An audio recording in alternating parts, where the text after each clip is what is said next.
Olá pessoal, tudo bem com vocês? Um abraço a todos.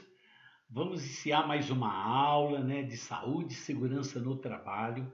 Vamos destacar nesta aula de hoje a NR6, que trata dos equipamentos de proteção individual.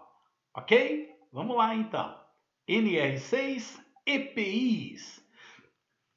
Os conteúdos que nós vamos abordar hoje vai ser o seguinte. Primeiro nós vamos fazer algumas definições, os tipos de equipamento, a gente vai discutir as responsabilidades de quem? Da empresa, do empregado e do fabricante do EPI, E vamos falar alguma coisa sobre o certificado de aprovação do equipamento de proteção individual.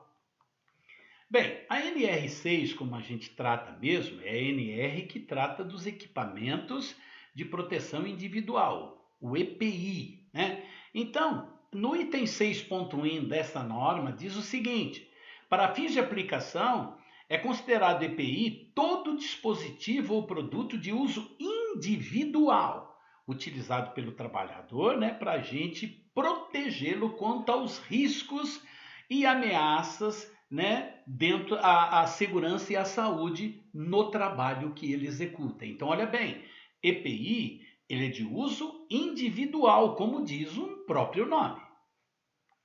Bem, o item 6.1.1 entende-se como equipamento conjugado. Olha aí, ele deu EPI e fala, EPI é equipamento de proteção individual, mas dentro do EPI existem os conjugados, que são aqueles que são fabricados e que atuam em um ou mais riscos que possam ocorrer simultaneamente. Por exemplo, aqui nesse capacete aqui, não é verdade, pessoal? Neste capacete aí que a gente vê, nesse capacete tem o quê? Tem a proteção do crânio e tem também a proteção em relação a ruído, não é verdade? Ali o outro de baixo, esse aqui de baixo, olha bem, esse equipamento aqui, ó, ele protege o crânio, protege a face também e protege também, tem uma máscara aqui também, tá vendo? Que protege contra poeiras e tem um fone, um protetor de auricular aqui que protege também contra ruído. Esse tipo de equipamento, ele é denominado equipamento de proteção individual conjugado, beleza? Muito bem, o item 6.2 da norma.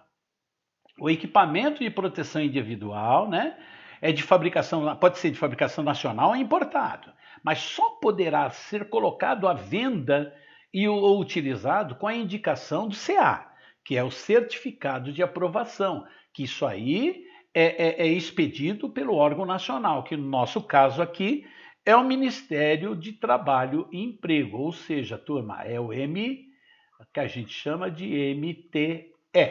Beleza? Muito importante que a gente saiba dessas siglas. Então, nós temos uma sigla aí que nós já vimos, que é EPI. Nós vimos uma sigla que é CA, Certificado de Aprovação, outra sigla que é Ministério do Trabalho e Emprego. Muito importante que a gente já vai ficando atento a essas siglas e o seu significado.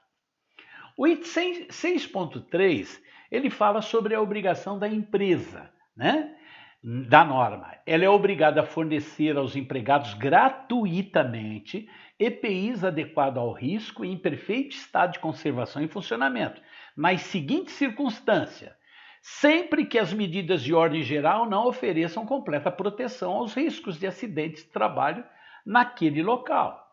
Enquanto as medidas de proteção coletiva, por exemplo, você vai fazer um equipamento de proteção coletiva, mas antes você precisa proteger individualmente. Enquanto as medidas de proteção coletiva não estiverem sendo implantadas, não tiverem sido terminadas, tem que utilizar o EPI. A empresa tem que fornecer. E para atender situações de emergência também.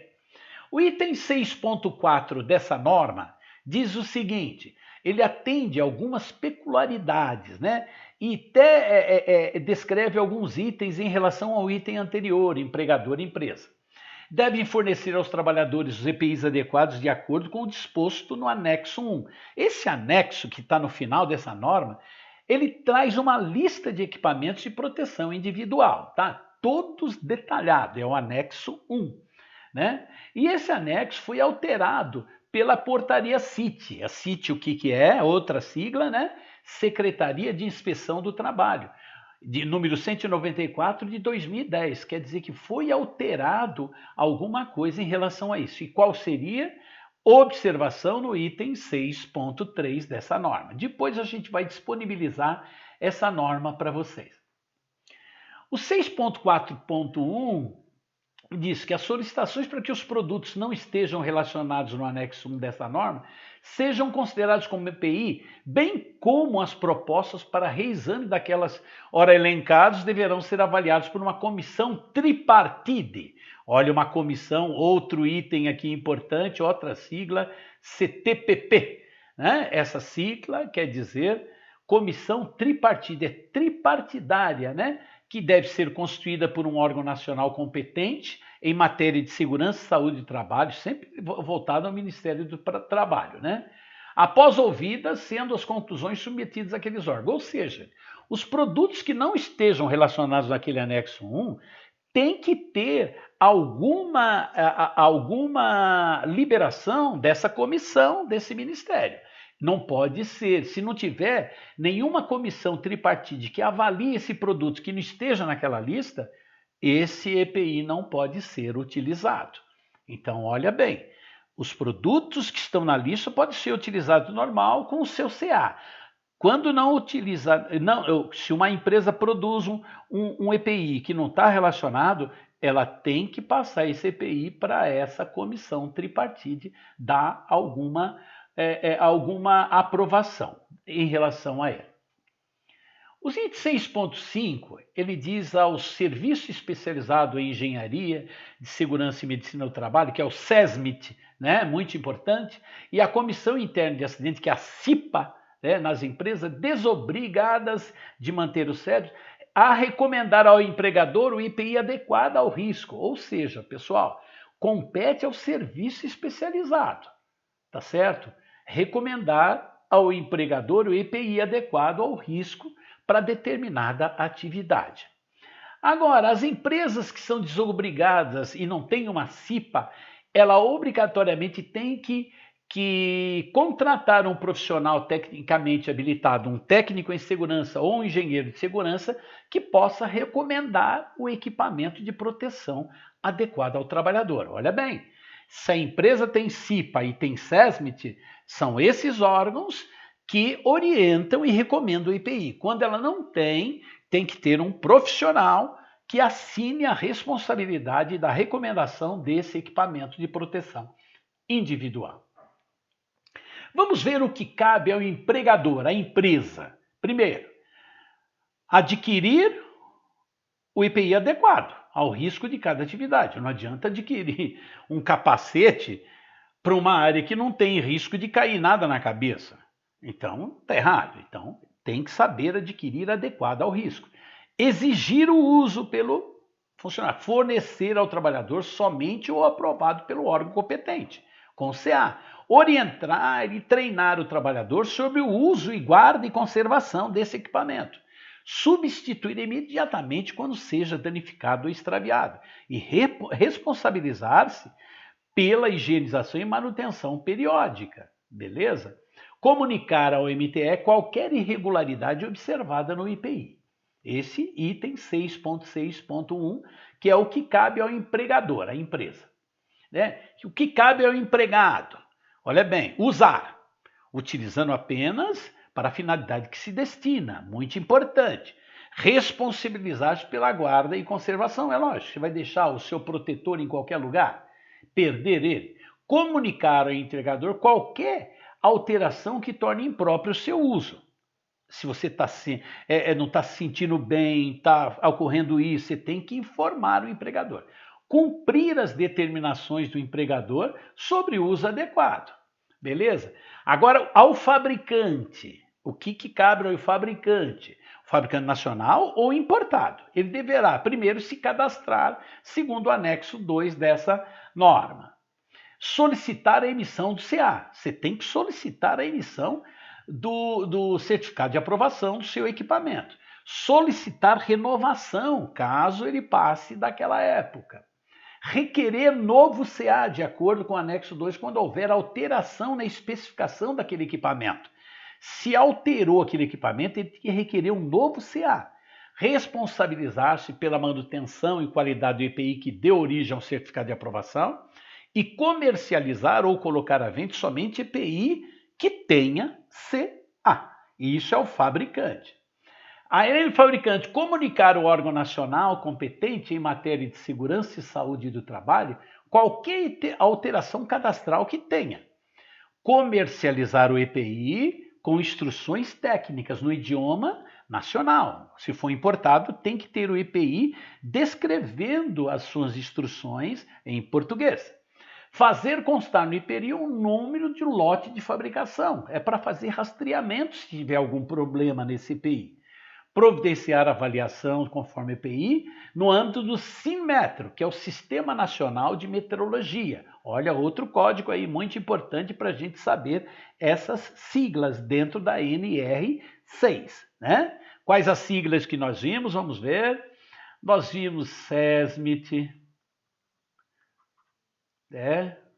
nós vimos CIPA, EPI, CA, nós vimos CIT, nós vimos o que? O Cinemetro. É verdade, gente? Não esqueça dessas siglas. Muito importante aí quando você for fazer uma avaliação ou uma prova, um concurso qualquer aí. Certificado de aprovação. Vamos ver, para fins de comercialização, o CA concedido àquele EPI terá validade de 5 anos. O CA terá validade de 5 para aqueles equipamentos com laudos de ensaio que não tenham sua conformidade avaliada no âmbito do Cinemetro. Ou seja, se tiver no âmbito do Cinemetro, olha, 5 anos para aqueles equipamentos com laudos de ensaio que não tenham sua conformidade. Que não tenham, não é verdade? Não tenham com o Sistema Nacional de Metrologia. Ele tem do prazo vinculado à avaliação da conformidade do âmbito do Cinemetro, quando for o caso. Ele tem um prazo de 2 anos para o EPI desenvolvidos até a data da publicação dessa norma, quando não existirem normas técnicas e assim por diante, tá ok? Mediante a apresentação de análise do termo de responsabilidade técnica desse fabricante. Olha o item D, ele terá prazo de 2 anos renováveis por igual período para os equipamentos desenvolvidos após a data de publicação dessa NR. Certificado. Olha bem, o órgão nacional competente, que é o item 6.9, o item 6.92 diz aí o seguinte, que o órgão nacional competente em matéria de segurança e saúde do trabalho, quando necessário e mediante justificativa, poderá estabelecer prazos diversos dispostos ao item 691. Quer dizer que o órgão nacional, o MTL, pode alterar aqueles prazos de uma hora para outra quando ele quiser. Certificado de aprovação 6.93. Todo EPI deverá apresentar os caracteres indeléveis, ou seja, que não sejam e bem visíveis e que não sejam destruídos, né? O nome comercial da empresa, lote de fabricação, número de CA, o caso de EPI importado, o nome do importador, lote, tem que ter tudo isso aí. Na impossibilidade de cumprir o determinado anterior, o órgão nacional competente em matéria de segurança e saúde poderá autorizar forma alternativa de gravação, sempre lá no órgão nacional competente, que é o MTE. Beleza? O Ministério do Trabalho e Emprego, que vai autorizar uma gravação diferente do que aquilo que é necessidade. Fabricante e importador devendo constar no CA, no Certificado de Aprovação. Ok, turma? Muito bem, nós vimos o quê? Vemos a NR6, na próxima a gente vai ver as obrigações do MTE e como que ficam as fiscalizações, né? Aí a gente termina a NR6, mas na outra oportunidade. Um abraço a todos.